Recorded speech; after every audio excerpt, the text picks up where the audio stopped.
अस्सलाम वालेकुम दोस्तों, पापनगर जी न्यू अपडेट सां गॾु हाज़िर थी चुका आहियूं। इन खां पहिरीं असां चैनल ते न्यू आहे त सब्सक्राइब करे आल ते क्लिक कंदा दोस्तों, जीअं साथ हलंदो रहे, लाट ॿरंदी रहे दोस्तों। त बिना देर रहूं था पंहिंजी अपडेट जी तरफ़ तव्हांखे इंतज़ारु कोन था करायूं।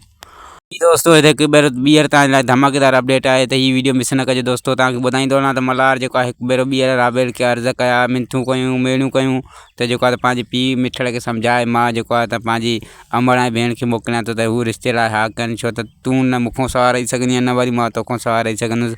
त हुन ते जेको आहे त हाजुल ऐं हुनजी जेका मल्हार जी भेण आहे दोस्तों त मुरादां वटि वञी पहुतियूं।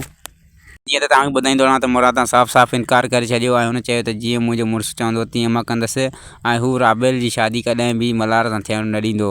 ऐं दोस्तों मां तव्हांखे ॿुधाईंदो हलां त हिकु वॾी ख़बर दोस्तों, त बालाज ख़ान जेको आहे त मिठड़ खे चई चुको आहे त जेकॾहिं तूं राज़ी न थिए ऐं राबेल मुंहिंजी नथी त कंहिंखे बि मां बख़्श न कंदुसि, ऐं तव्हांजे लाशनि जे मथां लतूं रखी बि राबेल खे मां पंहिंजो कंदुसि। दोस्तों तव्हांखे ॿुधाईंदो हलां त मिठड़ खे मजबूर करे थो वञे, ऐं बालाज ख़ान जेको आहे हिकु ज़ालिम सिफ़त इंसानु आहे, जेको कंहिंजी बि माना खून में माना हथ रंगण खां न मुड़ंदो दोस्तों।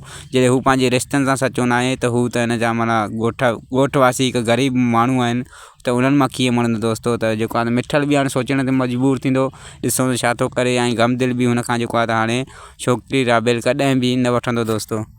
तव्हांखे ॿुधाईंदा हलूं त मिठड़ जे मथां जेको आहे हिकु ॿियो पहाड़ किरी पियो, जॾहिं त बालाज हुनखे चयो त जेकॾहिं तव्हां राज़ी न थियो त मां तव्हांजे खून में हथ रंगे बि राबेल खे पंहिंजो कंदुसि। त हुनखे जेको आहे त हाणे सोचण ते मजबूर करे थो वञे, ऐं मिठड़ ॾिसूं था हाणे छा थो करे। मिठड़ जेको आहे त मल्हार सां राज़ी थो थिए, गमदिल सां।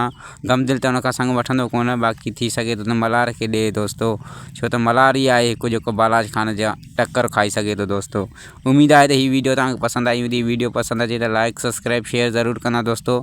वरी मिलंदासीं तव्हां सां कंहिं न्यू वीडियो जी अपडेट सां गॾु। ख़ुदा हाफ़िज़ दोस्तों, दुआउनि में यादि।